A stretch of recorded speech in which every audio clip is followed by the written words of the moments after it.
the constitution of the committee.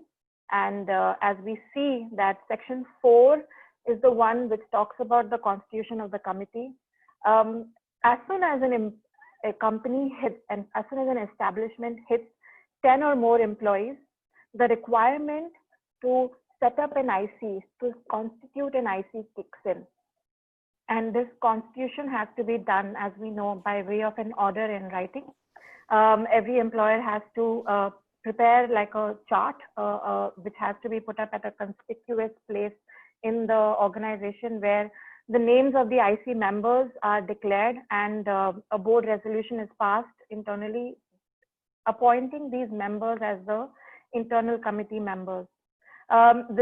It was earlier known as the Internal Complaints Committee, but by the Repealing and Amending Act of 2016, in a certain sections, the lawmakers, I think, forgot about a few sections.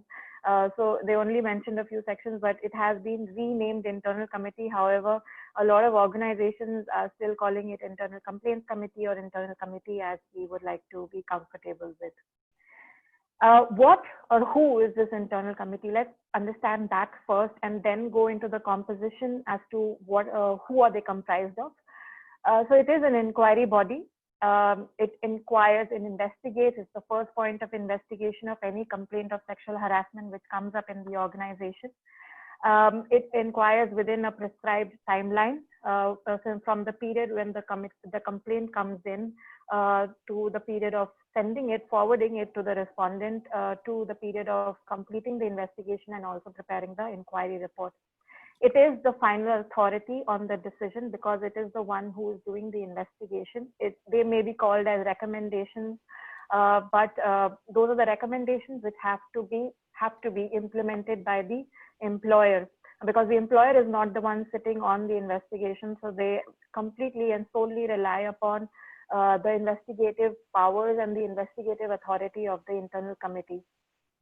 They are also, saddled with certain powers of the civil code, primarily being the one where they can summon the attendance of any person and take their evidence on oath, and summon ask for discovery and production of documents.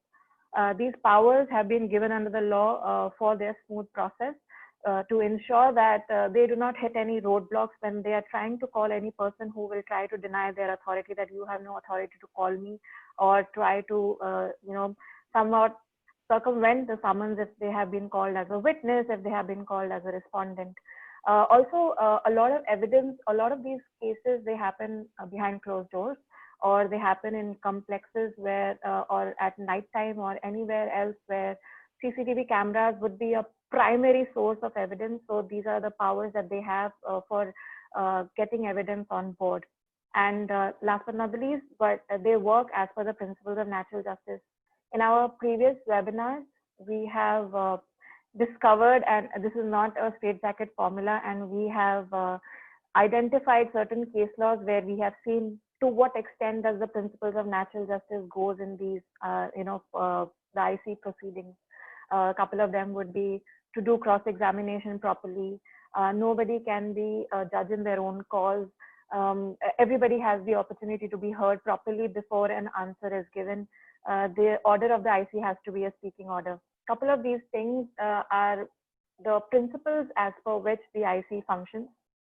Few things to be kept in mind would be, it's a permanent body, because as soon as an establishment hits 10 or more employees, an IC needs to be constituted. It is not constituted only complaint by complaint basis. It's a permanent body and stays for a period of 3 years, where every member holds the term for 3 years. But of course, if somebody resigns in the middle, or somebody has been removed on the grounds mentioned in section 4, which we will also discuss further down the slide deck, would be breach of confidentiality, being a part of disciplinary proceedings, or disciplinary action has been taken against such member. The IC in certain states, which we saw last year, July sometime last year, also need to be registered with the authorities of those states.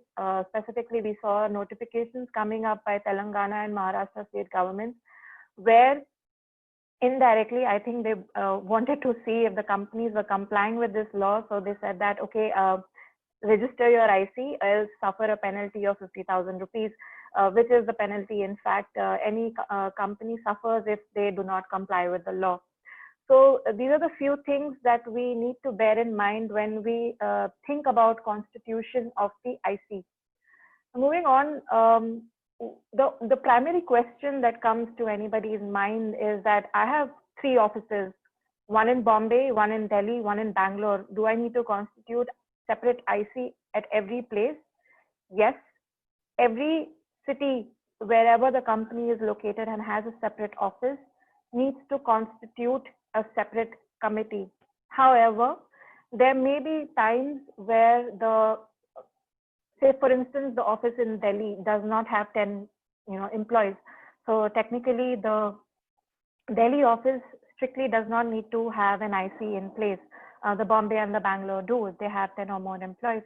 However, in certain cases, if anybody wants to come and file a complaint in the Delhi office, they may approach, and the company may set up an IC where 2 members from the Delhi office are taken up in the IC, and it's a common IC for Delhi and the other offices, just to be sure that any complaints of sexual harassment are not sent back. Then there are cases of separate offices in the same city. This can be, of course, taken up by the same internal committee, which can have 2 members from the separate offices in the same city as well. The point being over here is the presiding officer can be the same if there are no senior women employees in the other establishments. The external member can also be the same for all the establishments of the same company. However, it is always advisable, because the composition of the employee from the workplace, the other 2 members, the law says that they should be from the workplace. So it's always advisable to pick and choose 2 members from the different offices, even if we have one mass pool of a committee for, say, 2 offices or 2 AARs. Pallavi, any thoughts over here on the constitution and the broad setup of the IC in different establishments? Yeah, I think it's very important to establish this thing, right? A lot of companies come and say that where is it written in the law that we have to have multiple ICs? And there are always some excuses, one thing or the other, that it is too tedious, too many ICs. How should we make them? How can we find senior members from the organization? We don't have that many senior members.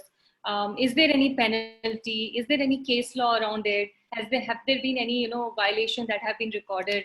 See, I think just yesterday I was talking to someone. That person was asking me, is there any case law around it? And I was like, there is none. But do you want to be one of those case laws? That it's just that, like, we should not be waiting for the law to strike and create an example out of us. So it's as simple as that, as mentioned in the law, which we have been saying in the last 2 slides, that every establishment, every workplace, every employer wherein you have more than 1 office, 1 location, and there you have 10 or more people, should have a separate IC. It's so clearly written in the law, right? Yeah. And then if and then it has gone further, wherein it has not said that if you have multiple offices in the same city, then you don't need to constitute separate IC.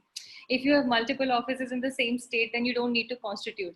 If you don't have male members, then you don't need to constitute. And these are the questions that companies ask us all the time, right? That, oh, but we don't have any female there. Do we still need to constitute? We are in the same city only. Especially we have been noticing that banks and retail stores. And but the law has already stated that wherever you have more than 1 office with more or 10 or more employees, you have to constitute a separate IC. Now, the way around that is what you were saying, have a common presiding officer, because yes, it is natural that you will not have too many senior women in each and every location. You can also keep the external member common, because anyway that person is advising the rest of your investigations. So it will be good to have a common person there. And then identify 2 members from the local ground level. So you don't really have to go around looking for 4 fresh new members.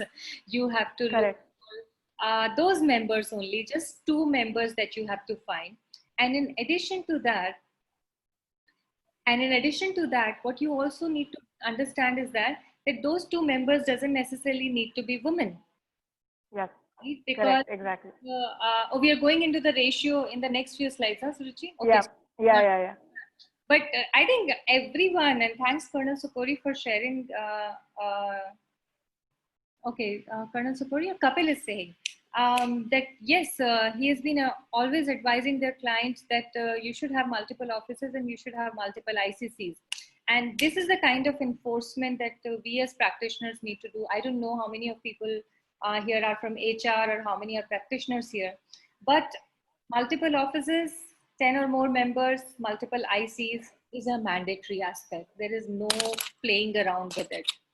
So yeah, I Absolutely. just wanted to reinforce. It makes me all hyped up whenever companies are looking for excuses to play around with this rule. Yeah, I mean, it defeats the purpose of the law, right? The law, if you know, it provides for, as soon as you just hit 10 employees, and if it provides for a mechanism to redress complaints of sexual harassment within the organization, and if anybody shirks the duty by saying that it's not possible to create it at separate offices, and we have so many offices and so many employees, then what is the point of the law being there? There are ways to follow the law, but the law has to be still followed. So this No, is where, you know, I just want, sorry to cut you. I just wanted to remind, because what a beautiful line that you just said, that we have to understand the intent of the law. The intent of the law is that, hey, we do not know whether your communication mechanism is very sturdy.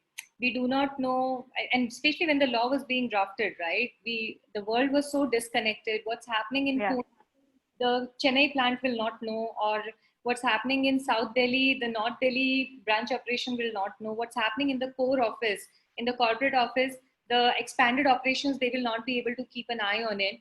So, yeah, two intents of the law that as and when an incident happens, help should be there on ground.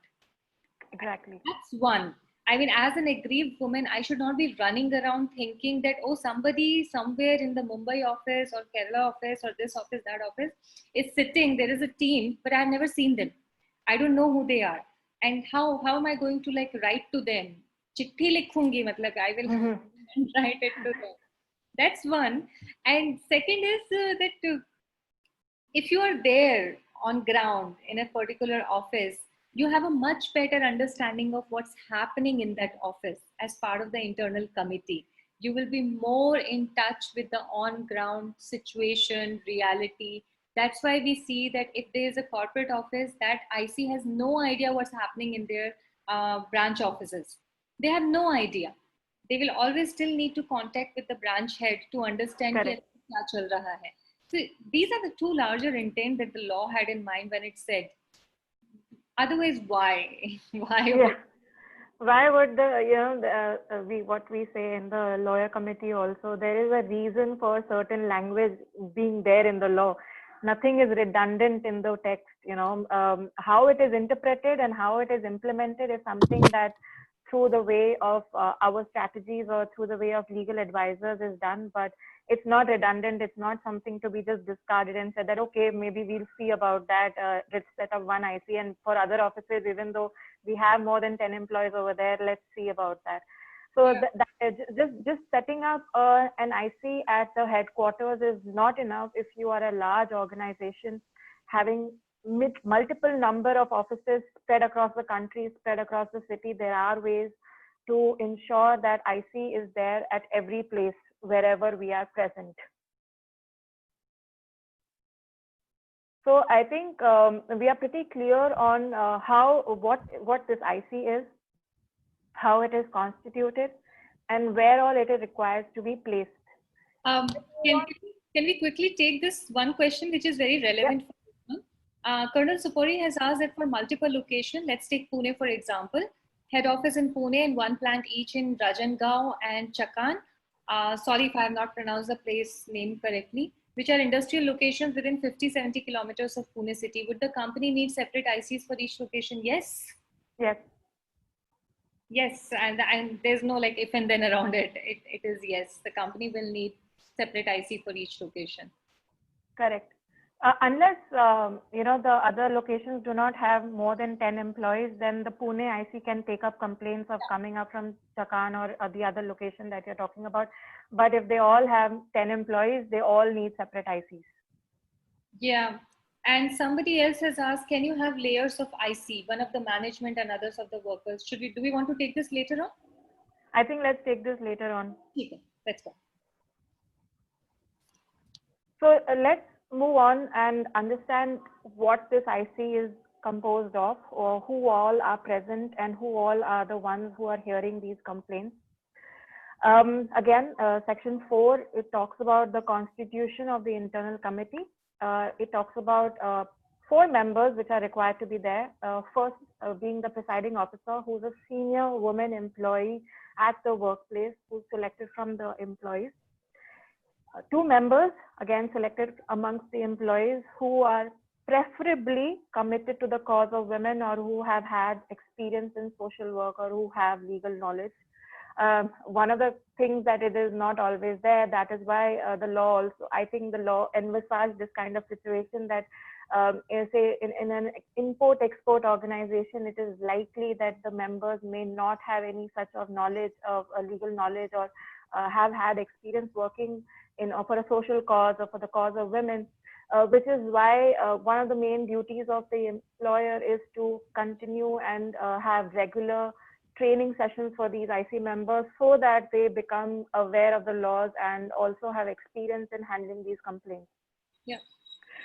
Another, the fourth and the most important member, apart from the presiding officer, is the external member, who for an IC has to be either from an NGO or from an association committed to the cause of women, or a person familiar with the issues related to sexual harassment.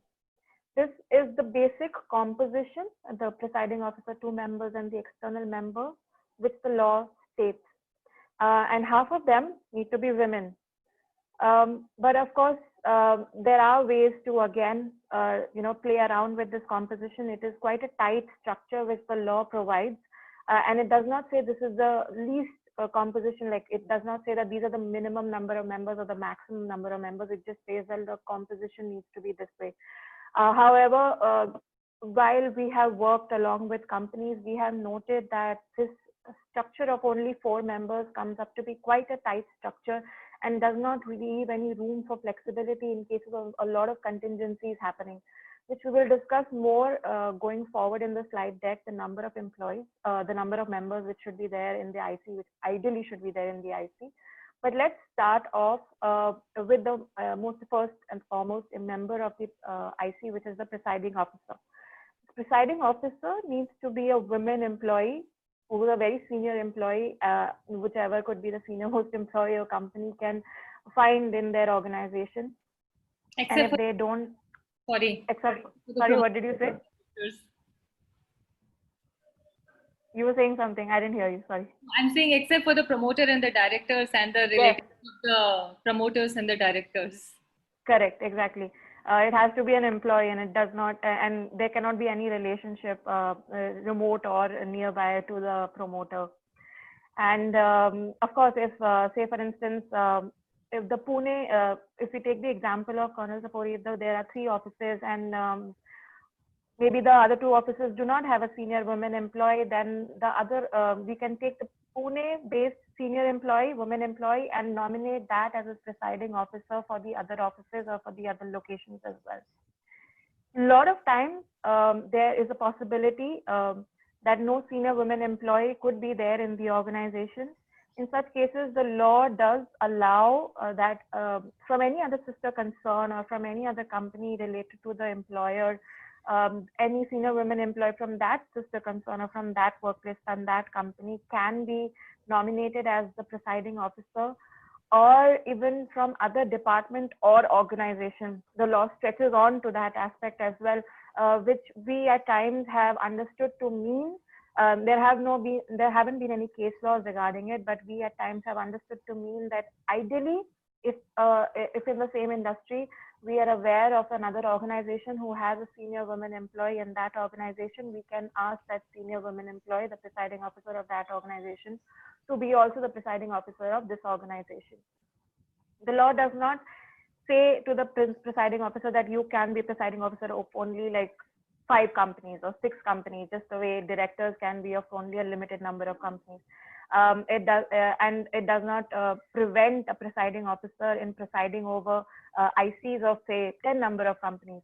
So this is where the flexibility comes in. Of course, this is not an ideal or a long-term solution, having loaned some other person from some other organization as a presiding officer of your organization. But if it is an organization which still does not have any senior women employee, this is the only way to move forward with it. How senior should a presiding officer be is something that everybody asks. Everybody wants to know, should that person be super senior? Should that person be just senior enough, mid-tier management? What kind of management level should that person be? There have been certain conflicting views, but primarily in private sector organizations or even some certain public sector organizations, what the courts, especially we'll see over here the Allahabad High Court in Shobha Goswami versus State of UP and Sheetal Prasad Sharma versus State of Rajasthan.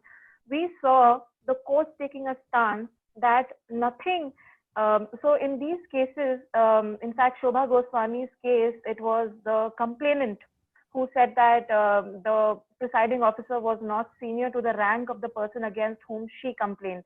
Whereas in Sheetal Prasad Sharma, he being the practitioner over here, he said that the presiding officer in his complaint was not senior to him. So was like, and the decision had come against him. So he was saying that it's very likely that the decision came against him because the presiding officer was junior to him, and she could be easily influenced. She was not a senior person in the organization. However, in both these cases, the court saw that the lady member, the presiding officer in these both the cases was senior enough employee, and nothing under the law says that the member, the presiding officer, needs to be senior than the respondent. Nothing is stated under the law. So the court went up with these hearings, with this analogy, and responded to the petitioner and the petitioners in these cases that they were all senior, and they were all, even though they may have been junior to the respondent, doesn't make that their IC was vitiated. However, there have been certain other cases in which civil servants were involved. And in those cases, we have noted that, and many a times because of civil services or civil servants being involved in those cases, the rank of the presiding officer or the person under those service rules has generally, tried to be higher than the rank of the civil servant against whom the complaint has been raised. However, in a lot of PSUs and all these private sector organization cases, we've seen that the seniority of the presiding officer should be as per the organization and not taking into account the seniority of the respondent. This is also because the IC, as we discussed in a couple of slides, before, the IC has to be a permanent body. So the IC is not really set up, taking the complaint into account, complaint basis.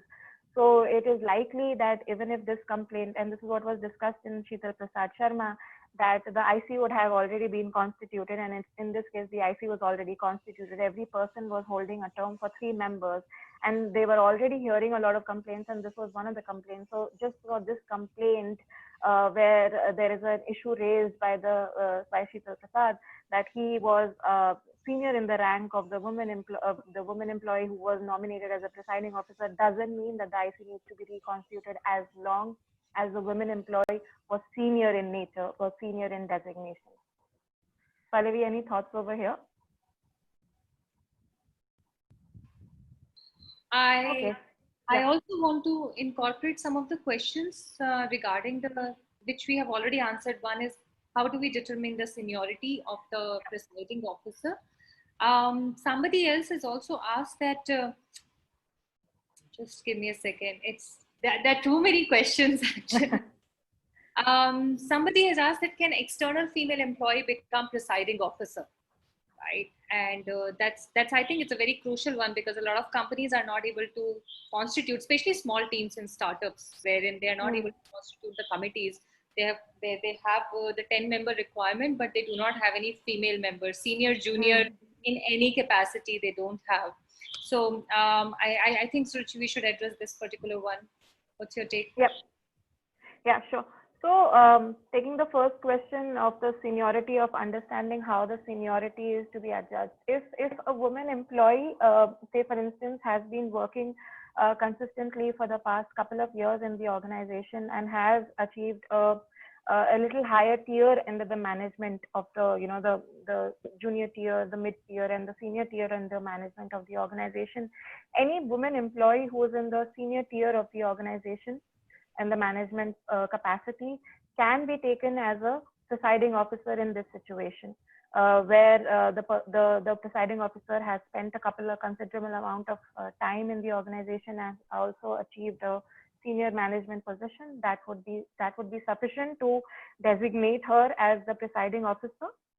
And in cases of external employee, if an organization is really tight, as say 10 to 12 employees, does not have a senior woman employee within the organization, yes, exactly what we discussed in the previous slide, it does allow somebody external to come on board as a presiding officer.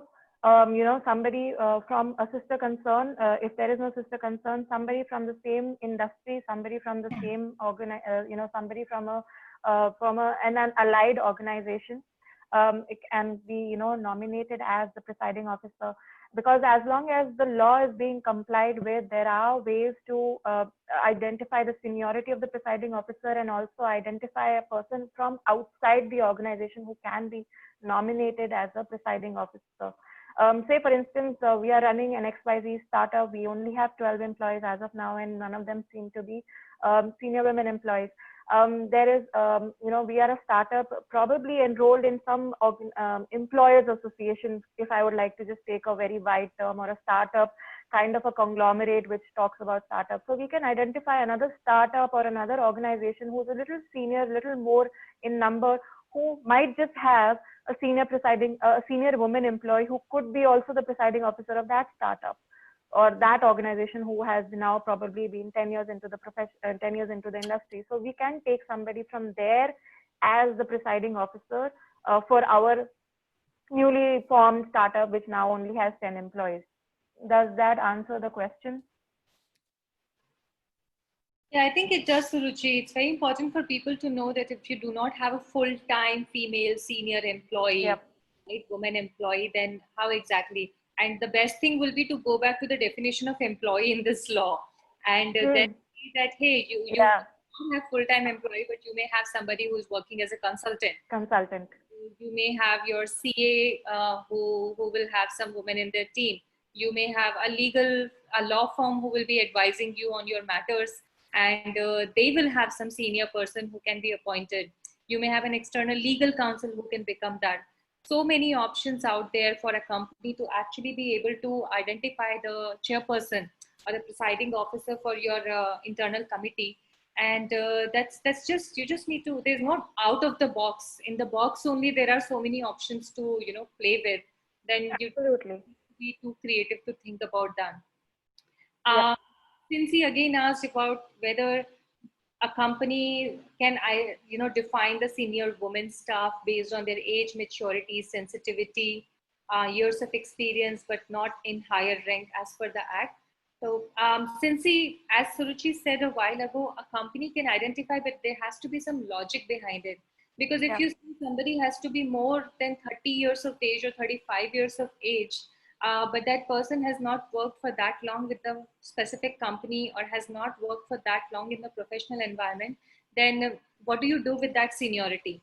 Whereas for some companies, somebody has, somebody is actually not that old in age. I have seen 25, 28-year-old being assigned as senior member because they were with the particular company from the beginning. Ever since that startup, started, that person was there with the company. So they know the ins and outs of that company's culture. So it actually depends, on an organization, how they can find that senior person. We are not really looking for, or the law is not really looking for gray hair and wrinkled face or somebody with the title of, chief or director or head only. So the seniority is as per the subjectivity and best possible intent of the organization. That's how I would like to put it there. No, absolutely correct. Anita asked something. Okay, let's go ahead. I'll keep looking at the question. All right. The next members that we know in the IC composition are the employee members, the two members that need to be constituted, designated as member on the IC. And these people preferably need to be committed to the cause of women or have experience in social work or knowledge of the law. Something that we also discussed that they can acquire it by way of being trained, even if they have not had it previously. However, interestingly, the very famous case of Jaya Kotade versus Rashtrashan Tukraji Maharaj University had issues on the IC composition, and we had discussed this case in one of our previous webinars where we had spoken about how separate reports were given by the members. However, for today's purpose, because we are discussing the constitution of the IC, in this IC, for this in this matter, the two employees were quite weak in the opinion of the court, and should have been selected properly. While the court did not go into too much of the reasoning or too much into the issues of what were revolving around these employees, let's take a look at what was the issue revolving these employees. One of the employee members was a probationer, and hence the contentions raised by Jaya Kotade, the petitioner over here, were they were a weak member because they were probationers. They were little influenced by the management because they could suffer a job loss if they gave a decision against the person against whom the case was filed. And the other one was a person against whom also a complaint of, in fact, a criminal complaint of sexual harassment was pending. And the main point which the court saw was the university was unable to, by way of any evidence, even if it could have been training or anything like that, but they completely failed to show that these people, the employee members who were the probationer and person in fact against whom a complaint of sexual harassment was pending, were committed to the cause of women or had any experience in social work or had any legal knowledge. So while it did not go too much into the merits of the fact that they were weak members or there was one probationer and one person against whom there was already a complaint pending, because they were the university was unable to show that they had any knowledge, the IC was found to be illegally constituted, apart from a lot of other reasons which were given in this case. So what we see from here is that even when selecting, while we may think that these two members could be just anybody, even in selecting these two members, the company needs to take into account their maturity, and something that we just discussed in the previous slide about maturity, sensitivity, and during the trainings also they can be understood to be found to be legally sound and catching on to these legal things. So these are the ways that it can be proven that these people, the two members from the employees, are fit to be on the IC panel. So this is how, even while we may think that we can appoint anybody over here, even in this case, it was said that not just any person can be appointed, and if they are appointed, they need to show that there was some experience by their side. So this is also an important aspect that, apart from, of course, two key members of our panel, the presiding officer and the external member, these members also need to be selected with a lot of deliberation from the company, and understood that they are fit to be on this panel. Yeah, and Suruchi, what we have seen is several times companies actually do not understand, because nowhere in the law it is written very explicitly that you have to certify your internal committees, Yeah. you have to keep conducting regular training programs, but it is an inherent inferred thing that you will not be able to find members in an organization which are committed to the Absolutely. cause of women. If people were committed to that specific cause, they would not be working most of the time in a corporate environment. They will be working in their separate field altogether. So how do you Exactly. identify these members? Is how do they feel about what do they think about gender issues? How gender neutral are they? Are they able to empathize and recognize the issues around workplace sexual harassment? Are they able to understand what the law is intending? And are they able to be the torchbearer for implementing or being the facilitator towards this ensuring safe workplaces for women? And all these things, any organization will only be able to identify or inculcate or ingrain in those members is through training programs. There is Correct. no other, Absolutely. and that is where the importance and the criticality of ensuring regular knowledge upgrades, exhaustive sessions around what the law has intended. All these investments come into picture to ensure that yes, when you selected them, they may not have all the necessary eligibility criteria that are required by the law, but then you work towards ensuring that they acquired this knowledge and this thought process. And that's one thing. And two more things on this slide only, if we can stay. Suruchi, somebody asked, Yep. is it important for male members to be part of the committee? Well, it's nowhere mentioned, but let's read the law again, which says that at least 50% should be women. Women. When it says at least 50%, that means that it is saying that the rest of the composition, you're free Could to be of the other. other Yeah. genders, right? Then eat. Let's read another part of the law, which says that a fair, transparent, unbiased, and gender neutral approach should be taken for Absolutely. these investigations. Now, how will you be able to do that if there's a single gender which is sitting on the panel and in the quorum also? And the third very important thing is that we have to remember that this law is providing or is governed under the principle of natural justice, which says that you have to provide an equal platform to both the parties to be able to present their case and defend themselves. Uh, how is somebody going to do that if the jury or the quorum or the IC composition is belonging to one single gender? There was even a judgment around it, Suruchi. I think you should share on that one. Yeah.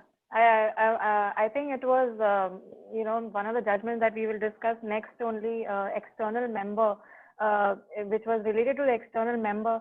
But in that judgment, what the court said was a comfortable environment where all parties can say what their statements are without feeling, that they will be, it will be taken against them, is also one of the ways to address the principles of natural justice. So we forget that, in a case where a male respondent is there, if he comes across an all women quorum, there's a likelihood of that male respondent feeling that there could be unfairness in the investigative proceedings.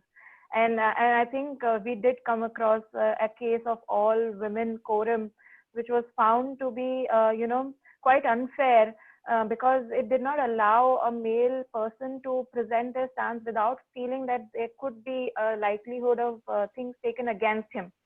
There is a likelihood they may not be, any, because these IC members do take their job seriously. At least that's what we try our best for, to train them to take their job. But it's a possibility that any person who's sitting across the table may feel that if it's an all women forum, all women quorum, can not take his statement into account properly, or be little unfair to him because of their gender, resistance against his gender. So these things come into play, beneath the surface. Sometimes they do, even if we try our best as IC members to make sure they don't come into play, but from the other side it may just come into play. So this is where the gender balance is something that we always propagate. We always say that let there be half women and the other half, if we do not have the transgender community also represented, then let them be the male gender over there. Yeah, to answer, I think the question, half women is only thing that is required under the law. The other half could be other genders, just like Pallavi said. Yeah, and that also helps in actually constituting the committees further, especially if you have so many branches. You don't have to think about that, oh, from this particular branch, I do not have any female member, and we can always go back to strategizing the core IC and then extending it to the different locations and branch and regional ICs, wherein you can keep Absolutely. the presiding officer common and the external member common, which already suffices for your at least 50% women, in the ratio, and rest then you're free to identify other male members. One more thing, I don't know if we, I just wanted to point it out that your external member can be any gender. The gender of the external member has not been specified. So we have been working with some amazing external members in the fraternity who are male, and it actually creates a lot of difference for the internal committees and other male members of the internal committee when they walk into the meetings and they see that, okay, there's a male member who is actually propagating and associated very actively with the cause of building safe workplaces for women. So just wanted to drop that point there also. There was one question wherein somebody had asked, is there any minimum and maximum number of IC member composition? We'll discuss that. I think, yeah, that is exactly what we saw in the first slide of constitution only, that it composition only, that it talks about 4 people, but this is something that we always advise, that 4 is just not enough.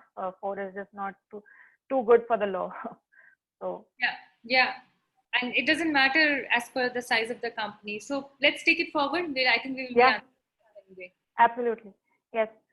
So, of course, lastly, the member in the IC composition is the external member. One member, as Pallavi said in the previous slide, no gender is specified for this external member, who has to be from either an NGO or an organization committed to the cause of women, or a person familiar with the issues of sexual harassment.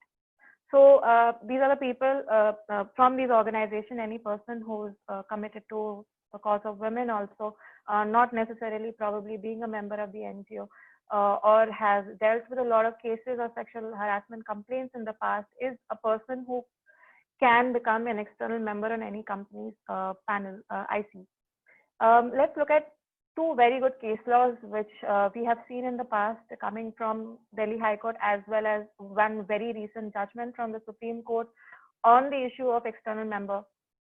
One of the very landmark judgments of Delhi High Court, Ruchika Singh Chhabra versus Air France of India, which we had discussed in one of our previous webinars, had an external member, male in fact, who was a lawyer of repute, was practicing in Delhi in labor and employment laws. But the organization, when this appointment was challenged by Ruchika Singh, as well as when the court also asked this question to Air France, show us whether this person is experienced in handling sexual harassment complaints. And the petitioner's one very big contention was that is he affiliated with the employers organization of which Air France is a part of, so thereby bringing in a certain conflict of interest also into account. So he turned out to be no concrete answer was given by Air France on his experience in handling sexual harassment complaints. And also an answer to this question whether he was affiliated with any employers organization of which Air France was a part of. So his appointment as an external member was set aside because there was not enough evidence to show he's worked in this field. Another judgment, which is the Punjab and Sindh Bank versus Durgesh Kuvar, which is a recent judgment. In that, the external member, the lady who was appointed as the external member, was an empaneled lawyer with the bank, which would mean that she probably would have worked on various cases for the bank, represented bank before courts, tribunals, and definitely knew the inner workings of the bank. So there was no independence in this external member. The criteria of an external member, being an external member, is to maintain impartiality in proceedings, whenever the company people a certain, to a certain extent start wavering towards their biases or their prejudices, the external member comes in and puts a stop to that, because that person is not at all related to the organization.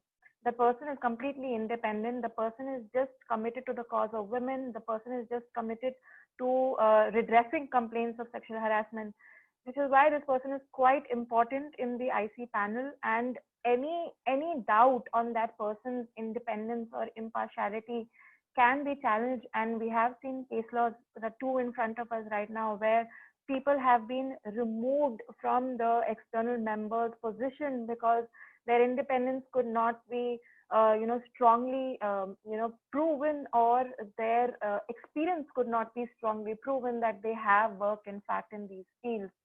So this is regarding the external member. And a lot of people get confused in the criteria of external member of internal committee or of a local complaints committee. In fact, in Ruchika Singh Chhabra, and an argument was taken by Air France that the member over here, the external member, the lawyer in question over here, was properly, practicing labor and employment laws, and that's the criteria. But the court said that no, that is the criteria for an external member for a local complaints committee, which requires a person to be having knowledge of labor laws and service laws. But an external member for an internal committee of a private organization needs to be very well versed either in complaints of sexual harassment or committed to the cause of women. So these are few of the layers that we need to be very sure of. We need to keep into account when appointing these members, as we discussed, the seniority of the presiding officer, the qualifications and the criteria of the other two members, and the independence and the criteria, the qualification of the external member. Ruchi, just I think there's a slight confusion. Somebody, Cincy, is wondering that are we saying that a lawyer should not be an external member? That's not what we're saying. We'll request you, Ruchi, just to summarize the pointers around this judgment. Absolutely. So it's not that a lawyer cannot be an external member. I am a lawyer and I am an external member on a lot of panels also of companies. The criteria member you are, and what an amazing external member you are. Thank you. Thank you. But let's go back and see the criteria for appointment of this external member. The person can be either from an NGO or committed to the cause of women or familiar with issues relating to sexual harassment. In a lawyer's case, if it can be proven from their experience, especially when you are appointing an external member, companies have this habit of asking for profiles of people, right? And ascertaining from those profiles whether they have been, say, associated with certain organizations, ungender and alike, a lot of organizations out there who are familiar with the issue of sexual harassment. We all know that there are, apart from even ungender, there are other organizations in the market who have lawyers who are working, because at the end of the day, we need to know the law as well as we need to work in this field. So if you are choosing an external member for your company, cannot be just a lawyer, needs to be a lawyer who knows sexual harassment law and has worked on complaints relating to sexual harassment law, or has association with organizations committed to the cause of women, or an NGO for that matter. So this is where it's not just a lawyer who's just because they're a lawyer doesn't mean that they know the law. A lot of lawyers could be banking lawyers. Say for instance, the Durgesh Kubar case, the lawyer was impaneled with the bank, but may not have, but because of her independence or may not have had experience in sexual harassment, she was not fit enough for being an external member. In the previous one, in the Ruchika Singh's case, the experience was not shown. So this is where, even if it's a lawyer, the experience has to be shown, and of course the independence has to be shown. Does that answer the question? I hope. It did. Great. Yeah, since he's relieved now. I'm glad. Yeah.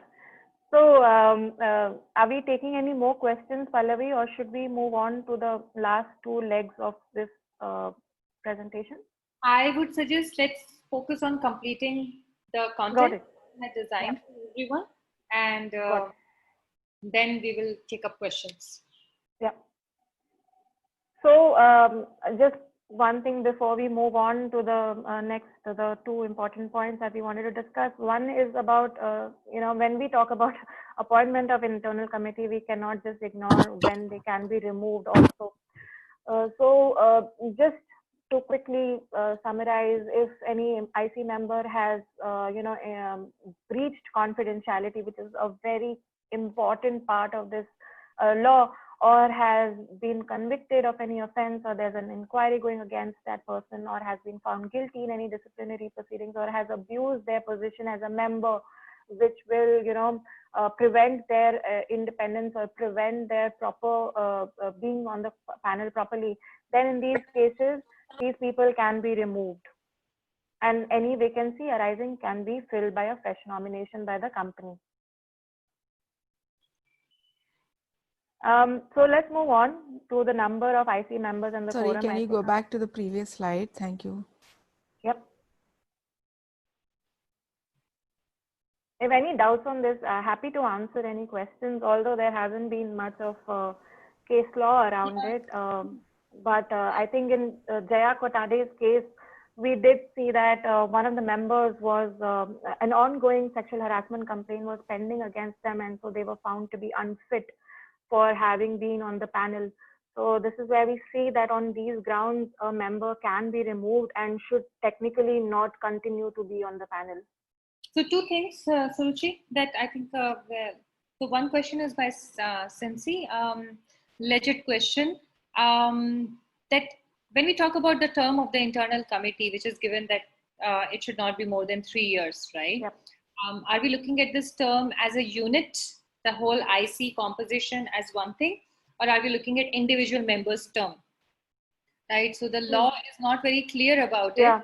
We need to go back to the intent that basically when it said that no, an IC should be renewed every 3 years, it's basically asking that every time there should be different members who should be getting attuned to understanding the ways of the internal committee, or who should be getting aligned to the whole idea behind what workplace sexual harassment is, what kind of concerns are there. And no single set of individuals should be able to like continue with this as a lineage or as a inherited designation that they will be the ones who will be assigned all the time. So in that manner, if your whole IC has not gone through any change in that 3 years, then yes, take it as a unit. Yeah. It's very unlikely that no change will happen. I mean, we have seen either members will leave, members will get promoted to some very important roles, so they will need to be reclused from it. Members will step down. New members will join the organization who you would want to include in your internal committee. So these changes continue happening during the period of 3 years, and after that, make sure that the same IC member composition should not continue. We have to understand that the law intended that once you have held a position for 3 years, and it's a voluntary position, we also need to understand that this position and the responsibilities of this position are in addition to the existing core responsibilities of those individual members in the organization. So you need to free them up with those and then pass on the table or pass on the baton to the next level of people who will now be looking into these investigations. So it could be either individual or it could be whole as a unit if your unit has stayed the same for 3 years. In some cases, what we have also seen is that that in 3 years, no other senior person has joined. That means that you do not have anybody to replace as a chairperson for that particular committee. See, it's a very good excuse that we have heard from a lot of companies that we don't have any member to replace as a chairperson. Can we continue with the same one? See, you can continue with the same one because the law is not going to focus on your single organization to identify whether you have changed the committee composition or not. But what's important to remember is that please keep going back to the intent of the law that if you so far had only one single senior woman and in 3 years nothing has changed for you as an organization, then you as an organization are dealing with something which is a deeper problem when it comes to gender involvement, women involvement, and women growth in your organization. In 3 years, no other woman has been able to either join your company and grow to a seniority role, or to a role where you can actually assign them as an IC chairperson, or no other woman has actually bothered joining your company altogether. So you're dealing with a very deeper issue and not just a compliance issue right now. That's another thing. Third, for the removal is 2 days ago, I was on a call, and the person actually reached out because they wanted to know that the chairperson is also a mentioned party in an investigation. And what they did was they continued with the same composition without actually changing the chairperson, despite being a named party as a witness. And in that particular case, the chairperson should have not stayed the same only. Yep. Whenever you are party to a particular investigation, you should not be part of the investigative side. And that's another instance where the person will not be, or will be temporarily removed from that particular case, if not from the whole committee altogether. So these are the 2 points that I wanted to make. Let me just check if Cincy is, yeah, I think Cincy agrees. Cash committee. Okay, we will talk about cash committee. Thanks a lot. That was really a confusing point for me. I hope we cleared it. Thanks. Sure, Cincy, sure. Can the external member continue after 3 years? Suruchi, yeah, that's right. Yeah. 3 years. yes, that's right. They can continue up to 3 years. The external member can continue because that has got nothing to do with your internal organization. Correct. Issue at hand. So stick with if you have a good external member, I would say stay with that external member. That person already understands the ins and outs of your organization. But how to choose an external member for your organization is a different session we will be doing soon. That how do you actually go about hunting for a good, credible, expert external member for your organization? But anyway, yes, it is very difficult to get a good member, Cincy. Yeah, sorry to interrupt, but let's go ahead. No, that's okay. These questions are important, and so are our discussions for this webinar. So moving on to the third point of discussion over here today is the number of IC members, and something that I think was asked prior also, whether they need to be 4, and the quorum. So yes, the law talks about 4 members.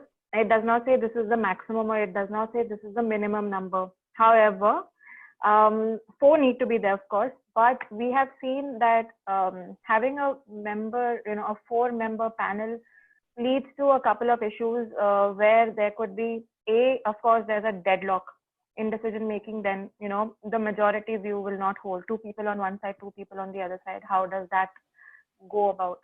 And the other is, of course, if there are any exigencies or contingencies which are happening, in which case, say we are forming a quorum and one of the person is in conflict with the matter, then, how does that work out? So these are the cases where it is, the law does not say so, but it is always advisable to have a panel, an IC, which consists of more than 4 members, and ideally an odd number of members, so that it's not required, because at the end of the day, when the quorum is sitting, they anyways can be, selected appropriately, but have a bigger set of IC, just to avoid any contingencies and just to avoid any exigencies which could lead to a standstill of proceedings, whereas a clock is ticking. As soon as the complaint comes about, the clock starts ticking. So in these cases, if there's 4-member panel and 2 happen, one happens to be in conflict and one happens to be sick, the IC cannot stay, just stop its proceedings. It has to start the process, and it has to start following the prescribed timelines. So these are the cases where more than 4 members always help.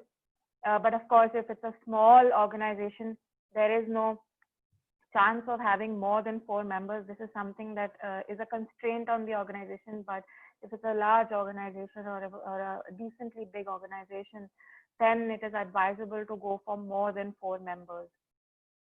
Yeah, absolutely. With multiple investigations, if you will keep pulling in Yeah. the same forum members, it will become extremely difficult.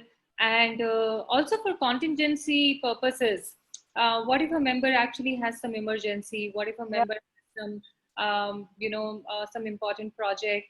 It will be very difficult to then pass a board resolution to bring in a new member and then make sure that they are trained, and then after that then they will get attuned to being a part of the committee, and then they will start the investigation. So always a better thing, especially if you have options for putting in more members, always put some extra members. Absolutely. Yes. Absolutely. I think there was this was one of the questions, right? Does it need to be 4 or more or less? Is Yes, that what the yes, question was? Great. yes. I hope that's answered then. But there's also the issue of quorum. Now, this comes under the Rule 7.7, which talks about every inquiry has to be conducted by a minimum of 3 members, including the presiding officer. Now, the law, it just says this, it has to be conducted by a minimum of 3 members, including the presiding officer. It does not clarify the gender. Of course, leaving the presiding officer aside, who is a senior woman employee, the other 2 members could be anybody. Could be from either the external member, but it does not really specify that, or could be the other 2 members from the employees. So if you take the presiding officer and if you take only the other 2 members, then the independence and impartiality and the fairness of the procedure gets defeated. So this is where, while the law does not really clarify, who are these people or who are sitting on the quorum, external member is somebody who should always be there alongside with the presiding officer, helping to maintain independence in the proceedings and impartiality in the proceedings. And ideally, this panel should be gender balanced. As we discussed in one of our previous slides also, if the quorum is all women, or if the quorum, is not without the external member, there is a chance of faith or the comfort or the independence or the bias, or the chance of it being challenged on these bases that the external member wasn't there. I think it was an unfair proceeding. It was all women. I'm a man. I think it was an unfair proceeding. So these are the places where law can be, played around with, and while complying with it, we also need to understand again and again, we are talking about the fact, the intent of the law. The intent is always to make sure parties are heard properly. There is natural justice in these proceedings. There's independence in these proceedings. There is no chance of bias in these proceedings. So this is where quorum comes into play, and this is what usually our suggestion to a lot of companies is, that even if they are maintaining the quorum, the external member should always be there along with the presiding officer, and have a balance of the genders in those proceedings, which are overheard by the quorum. Yeah, I think we also answered the question that was being asked on the side. Is an external member required to attend all the meetings? I mean, it can always be questioned if the external member is not there. You maintained a unbiased approach, whether you were thinking more for the organization or you were thinking more for the aggrieved, whether you were following all the legal mandates as required. And even if that's the bare minimum that you have to look at, I always say that, at least internally, our belief is that be selfish. If you are anyway going to spend time on an investigation, don't you want it to be the most foolproof one? Don't you want to follow the best of the standards? Don't you want to know how other companies have handled it? Don't you want to know what are the good hygiene practices that can be incorporated? And you will only know all these things if your external member is there, because keeping every aspect of confidentiality into consideration, your external member will bring to you their own plethora of experience. Yep. They can tell you that, oh, I had seen something similar. This is how we addressed it. You have to, and I don't know why companies aren't selfish about it. that, hey, we have an expert. Why aren't we asking the expert what's the best way to go about it? And be selfish for another reason, because the minute your complainant or your respondent walks into a room or walks into a Zoom meeting or a Microsoft meeting these days, your external member, because of their experience, have this innate ability to empathize, to neutralize the environment, and also to keep a very larger a bird's eye view, to understand how exactly the feel and the emotion of the meeting is changing. And for the complainant and the respondent also, if ever there's even a slightest bit of concern that I'm meeting some very senior people in the organization, I do not really know whether they will be, how they will be talking to me, how they will be addressing me, whether it will be taken against me. When you introduce the external member as an external member, suddenly there's a huge comfort that, okay, I'm just not talking to the insiders of this company. There's also an outsider to this company who is here in this meeting, and this is the reason why they are here. It makes hell of a difference, sorry for the language, but it just makes so much difference to have your external member present during investigation meetings. So that's one. Second, of course, gender balance. I think in upcoming case law, conversations, we will talk about that particular case law also.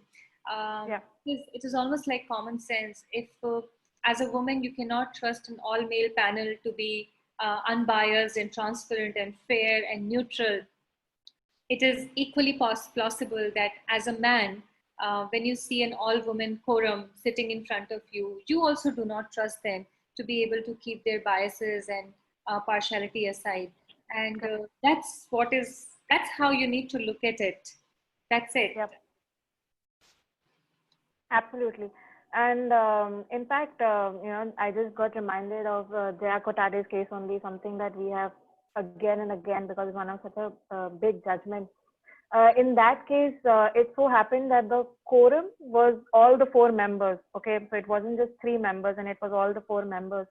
And the external member used to come very late to the proceedings, and sometimes used to come so late that the proceedings were almost over. So the court held in that case that it is just not viable for these hearings to be counted towards the conclusion of the panel, because the external member just wasn't there. So, this is where the whole play comes, it all comes into play, that while you may only follow the law and go like, okay, 3 members enough, but external member being left out from this quorum, sometimes, as we've discussed, will bring in a claim of, bias or unfair treatment or partiality towards, only the company, or no independence in the company proceedings, in the IC proceedings. So this is where, while it does not mention, external member is a pretty important part, and a pretty important part of the quorum as well. Yeah. Do we have time for a question? Yeah, I think we are done. This is the last slide anyways, the conflict of interest, and I think we can take question after that.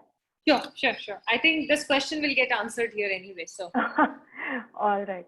Okay, so conflict of interest is not something that has been set out under the law so explicitly. It's not the letter of the law, but it is the spirit of the law. How is the IC, who has some personal knowledge, some personal interest, or is conflicted in some or the other matter, supposed to judge, supposed to sit over a complaint on which it's obviously going to be a bad decision, because they're all somewhere or the other connected to it. So this is where 2 of the very important cases of Delhi High Court come into play. One is 2009 judgment of US Verma, which was the Delhi public school case, and the Linda Eastwood judgment, which are the key judgments on identifying conflict of interest. In the US Verma case, in fact, it was very unfortunate that the teachers were harassed by the by the principal, who's US Verma over here, and had filed complaints and had gone to the society because of the school being run by the society, and nobody from the society took their complaints into account and actually went, NCW, the National Commission for Women, had to step in over here and take care of this issue, in which they did find substance in the complaints, and they said that yes, Delhi Public Society should constitute a committee and listen to these complaints of the teachers. In fact, the society members and another person who was in the core committee of the society happened to be the IC members. So there is, a conflict of interest over here, a personal interest over here of the member of the society who is in the core committee, being also on the committee, who's hearing a complaint from a teacher against the principal, who is a part of the, who is a core part of the committee, who happens to be a very important person. So in this case, the IC was held to be completely void because they cannot have, personal knowledge or interest in the complaint proceedings. In Linda Eastwood case, in fact, it was a very strange situation that the committee was set up. The committee called a few witnesses. The committee, prepared a report, and suddenly the head of the department got changed, and the committee was reconstituted by the head of the department. Now, in the reconstituted committee, the people who had appeared as witnesses in the previous, hearing, the previous committee which was constituted, were made the presiding officer and the member of the newly constituted, the reconstituted committee. So it's strange that these people were selected, whereas they were already witnesses to the previous hearing. So this is where the court said that no, this reconstituted committee is unsustainable because there was conflict of interest, because these people who were now also presiding officer were earlier in the same proceeding as witnesses. So how is that even logical? How is that even, how is there difference in interests over here, or how is there, independence over here of people who are now hearing the complaint? So these are the two cases that we have seen, which we have come across as very important for understanding.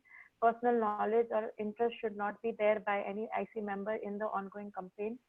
And this is something that needs to be understood at the time of quorum selection. So let's take, for example, a complaint comes in, the presiding officer receives the complaint by way of an email, and is now the clock starts ticking, right?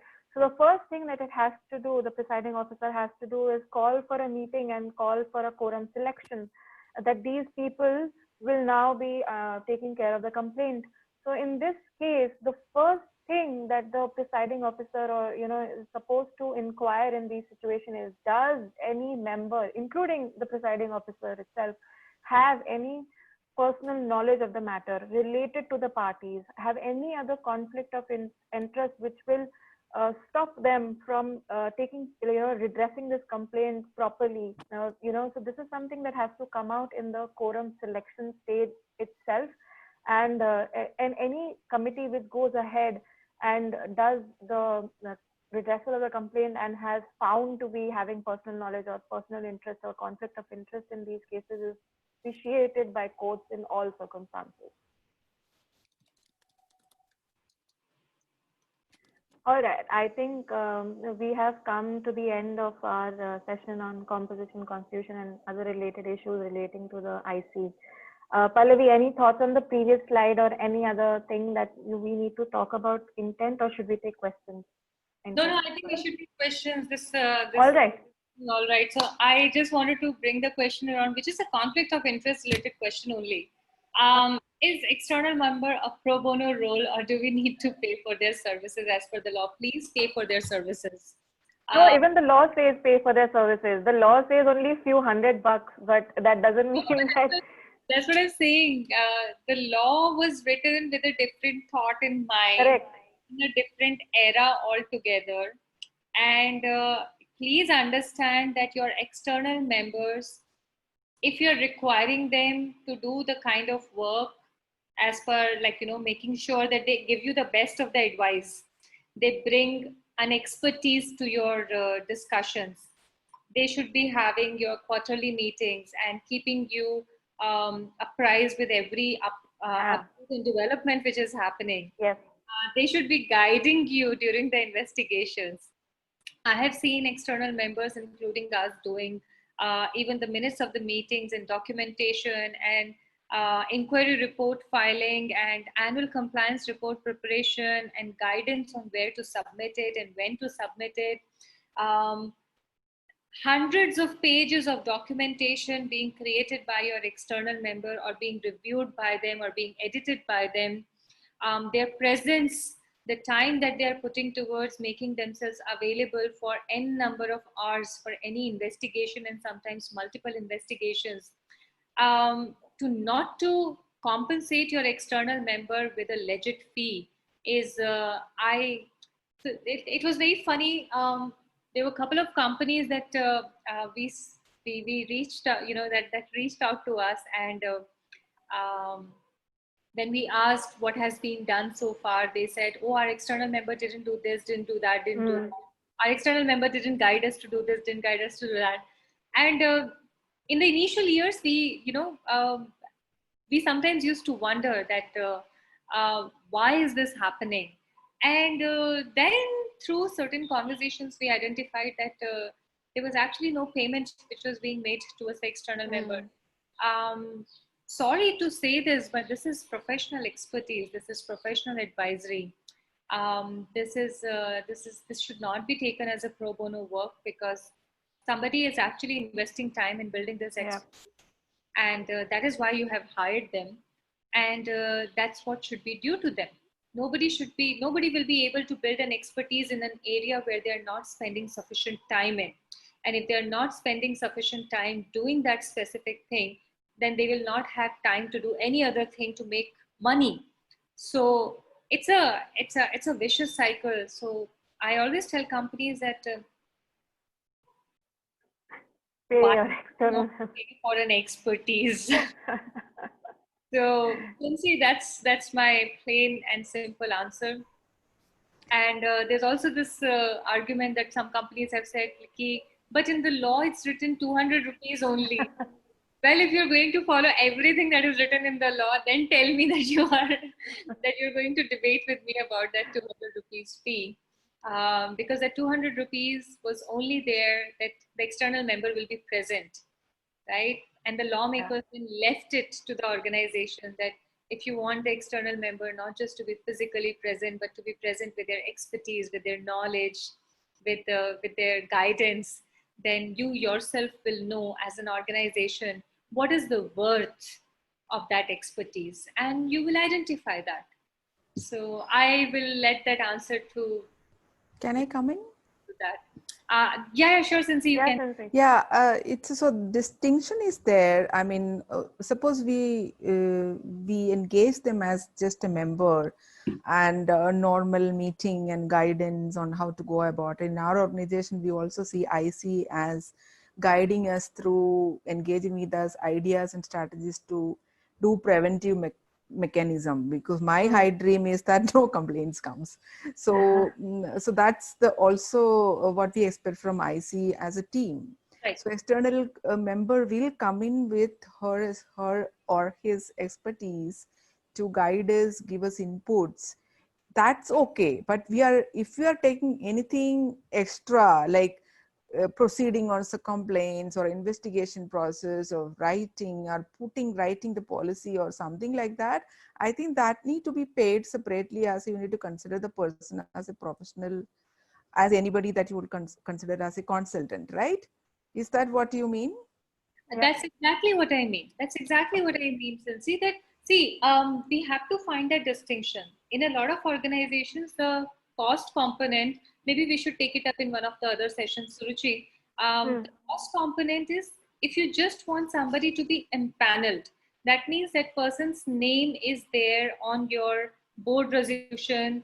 That same board resolution report is going to your company's at director's report also. That same name is ensuring that your company is compliant all around the year.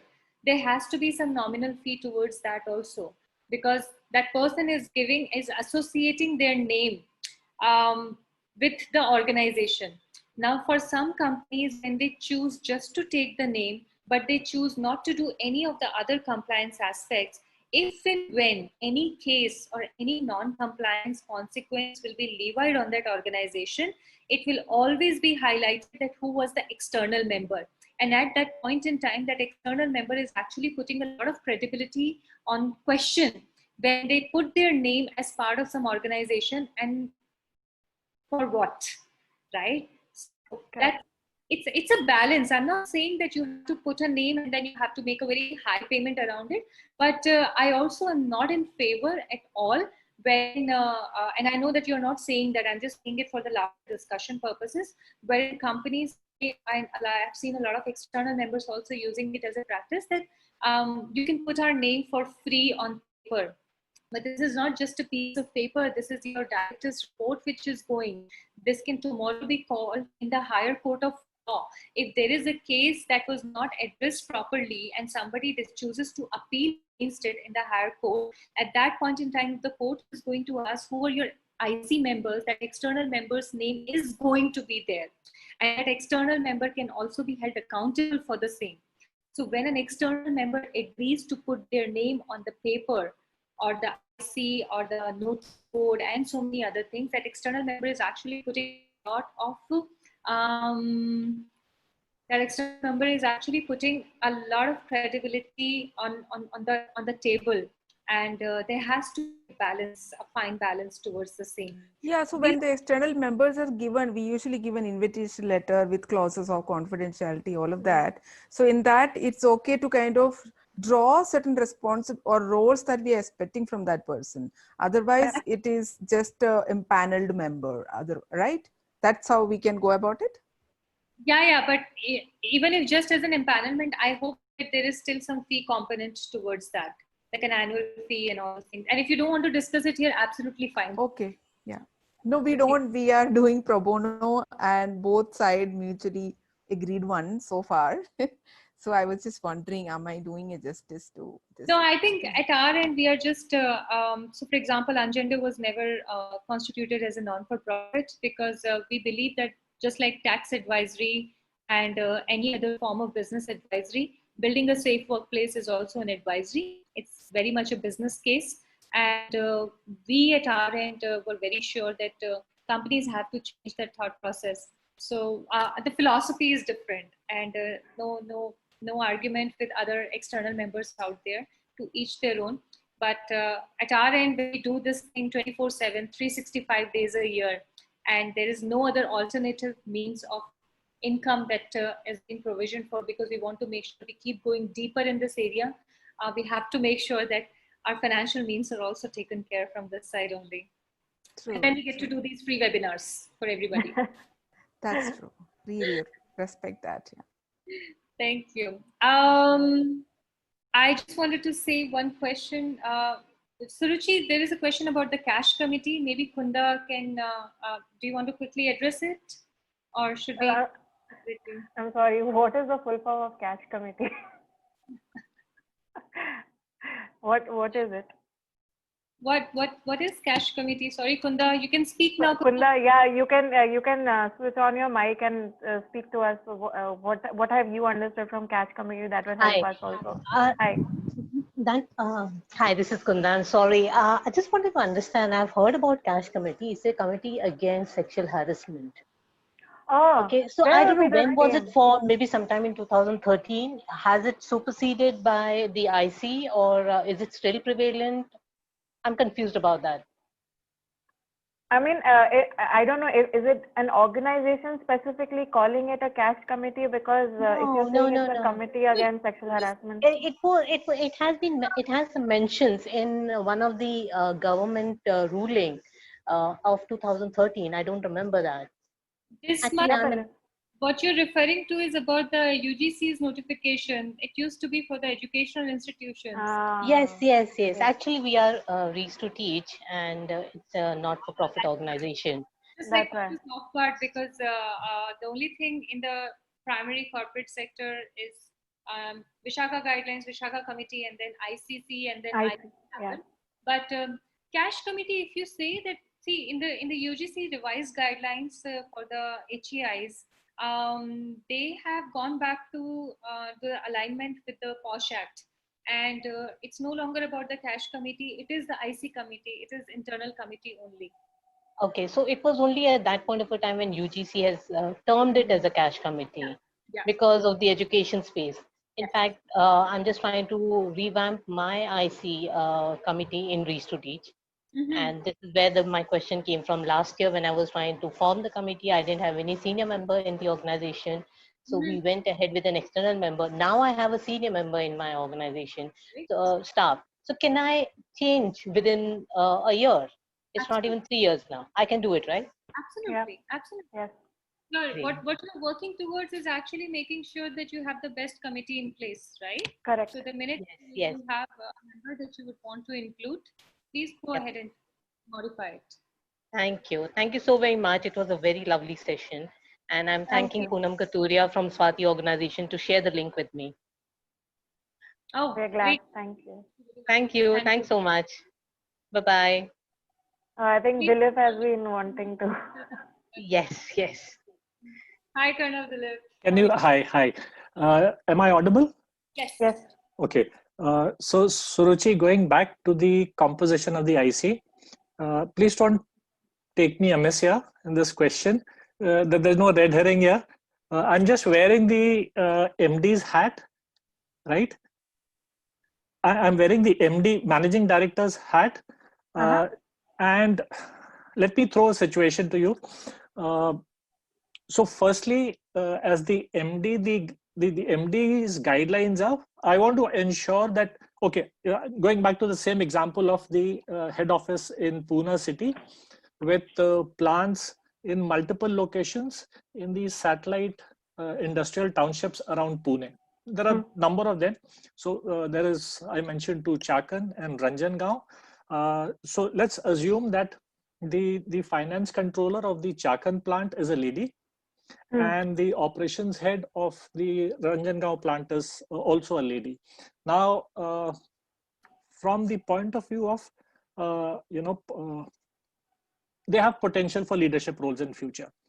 Okay. Now, the MD wants to ensure that the Sexual Harassment Act is implemented in letter and spirit. Now, the MD does not want to form a committee in Ranjangaon, committee in Chakan, committee in Pune, simply because the MD does not want, now I'm giving you a different perspective, the MD's perspective. The MD does not want 15 different people to interpret or misinterpret the same law differently. The MD trusts 5 people for sure, and the MD says, I want you guys to drive this culture across all locations, all plants uniformly.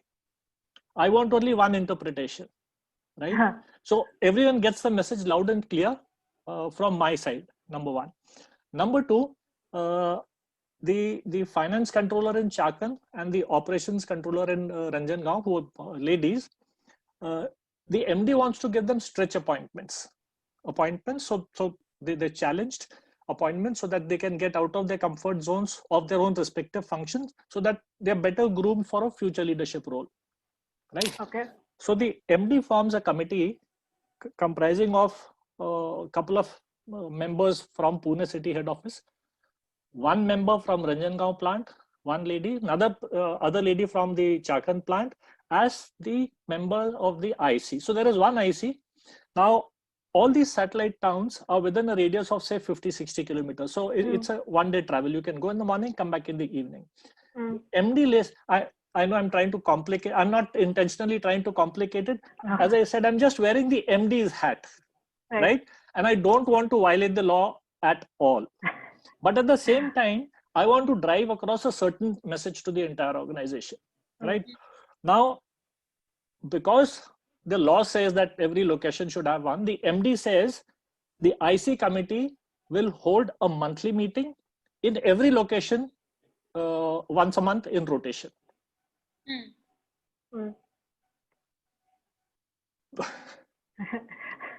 Is that complicated enough? No, okay. So again, please don't take me amiss. There's no red herring. I'm not trying to test you all. I'm just wearing the MD's hat, right?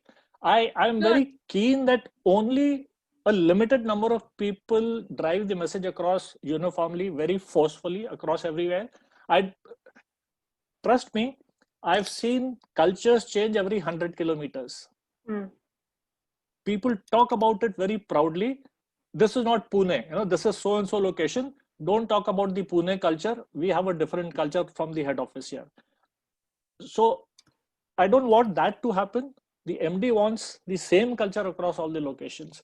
So would that be in violation of the law's spirit? Would that be acceptable if it is justified well? So I have a few questions before the justification happens. Are there no qualified members available in the different branches? No, they are available. I don't want to. Then it's not acceptable. It's not compliant. It is not compliant. Okay. I have no other answer to this, Suruchi. If you have any other answer, because I'll tell you why. I'll tell you. Sorry, Suruchi. I'll tell you why. Whenever there are locations where you are not constituting the committee as per requirement, like even after having the chairperson common and external member common, and on the ground you still are not constituting the separate committee for that one, you have to find and you have to declare the reason for it in your board resolution, so that tomorrow if somebody questions, then you will be able to justify it by saying that, hey, we did think about it. And we don't only just discuss it, we actually thought it through. So which means that what? We have all the young people. Let me give you an example. There was a location, sales office in Nasik actually. Nasik or Chennai? One of these locations where all the team, they used to go to an office. So that means in that city, there were about 20 people. Okay, so the city limit is already clear. But out of those people, not all of them used to be available in the office at one single given point in time. And these were all the people who are just passed out from college and who are just, given the on-the-job training, and then they are given the task, and then they're all out in the market. So from that group to identify 2 members, just college pass outs, that all those things were considered, and then it was identified that we will make sure that we will create the communication in such a strong manner that any person who is meeting any of these 20-30 people will always know that what their conduct is supposed to be, and if ever it is violated, then where they should reach out, so that we do not miss out on hearing directly as an IC. Now, in that particular thing, what happens is you have thought through it and you have justified it on paper somewhere, that there was actually no person available, even 2 people who were not available from that location. That's why my first question to you was, are there no other members who are qualified? If they are, Colonel Dilip, this is as per law, I'm saying, as per law, this is non-compliant, because there are 3 different addresses of that company of 3 different branches. Ideally, the minute there are 10 or more people there, the law says that there should be a committee. There is no committee. The law has been so agile in its manner by saying that presiding officer, chairperson, share kar lo bhai. External member, common rakh lo bhai. 2 members, location. Right? Absolutely. Correct. उसके बाद आप बताइए मुझे कैसे explain करें law को? I get the point. I get the point. Yeah, but we understand from the company's standpoint. Yeah. It's always a challenge, right? You don't want that many people to be looking into such a sensitive area, right? This is not just कि किसी का salary नहीं गया या किसी के साथ कुछ बदतमीजी हो गया. We are talking about a legal procedure here, and you do not want so many people doing this. So when the line that you said now, कि the MD doesn't want too many people to be, how do you align all of them with one single line of thinking? On the positive side, not on the negative side. I mean, there could be an MD who would say, ये लफड़ा करेंगे लोग, don't involve them. Keep them. These are my, henchmen, my yes sir, 3 bags full sir category. Involve only these. So I'm not saying it from that perspective. I'm saying it from the perspective of driving a culture across. So, just a couple of points. One is practically the main reason why I wouldn't trust a person who, although meets the qualifications, but I would still not trust is basically the empathy factor. I've seen a large number of people, not one, sadly, including women, who have such a condescending attitude towards the reporters, who actually run them down so badly. तूने ये जरूर किया होगा. You must have done this, you know. So, person qualifies, but I wouldn't want that person to be sitting on the table there with these allegations. I think, Pallavi, our next session addresses these biases and everything, right? Yeah, exactly. So, Dilip, I think we can definitely keep this and, keep your question in mind when we have our next session. And it's more to do with faith and trust. You know, you're highly qualified, but I don't trust you. I want somebody who can listen dispassionately to both the sides. That's Correct. all, right? So everyone cannot do that. To be fair to, but the bottom line, if would I may remain. If I may say something, leaders at the organization always have this amount of distrust at the bottom when it goes down. So sometimes it is up to, I would say, the HR, in case you're the HR, Mr. Dilip. But I don't know, but it is always up to them to also get in a key. दो कदम आप चलो, दो कदम वो लोग चलेंगे. If this attitude is also given at the top level, they will understand that we can trust everybody. Yes. So that's a very big challenging aspect wherein we say leadership don't trust the other person even if they are highly qualified. Trust is something that needs to be built. Trust and respect is something that if you give, you will receive. Isn't it? Yeah, we can discuss that. Yes. It's a very and being practical. Maybe trust is based on the empathy displayed by the person. Now, it's not easy to develop your empathy, right? Very briefly, it is not easy at all. Colonel Dilip, I will tell you, we have been working for so long with organizations on, bias eliminate kar do. Come and eliminate the biases that are. It is impossible. Impossible. Find me a human which is not filled with biases. But the most important thing is get a human to understand and identify what their biases are. Second, get them to understand when those biases manifest. Third, get them to find the tools to keep their biases aside in those specific moments. Yes. You can only aim for these three things. You cannot aim for a person to eliminate their bias. And the same thing happens with trust also. Exactly. You cannot teach trust to a person. You can teach them what does it mean to trust somebody. What happens when you trust other people? And then third, when you're not able to trust the other person, how do you manage that particular situation? But you cannot teach trust to the person. You cannot transform human beings. A human being will only be able to do it on their own, but just introduce the concept to them and how they should go about managing it in their own ways. So it's a very, you won't believe we have so many conversations planned out in this space. People were asking us, what will you do talking every Saturday? What will you talk about? You will have conversations to talk about something. Lots. It's not going to happen. There's so much that we have to identify. Exactly. So much. I'm looking forward to the session on body language and investigations. You have one? We have to find we will have that. I'm still figure out that how do we execute it? How do we do it? I cover exactly these things in the investigations training. So I'd love to attend those sessions. Yeah, wonderful. Great. Thank you, everyone. Thank you, everybody. Thank you. Wonderful session. All of you. Thank you very much for the lovely session. Thank you. Thank you, Kunda. Saturday. Take care. Bye. Bye.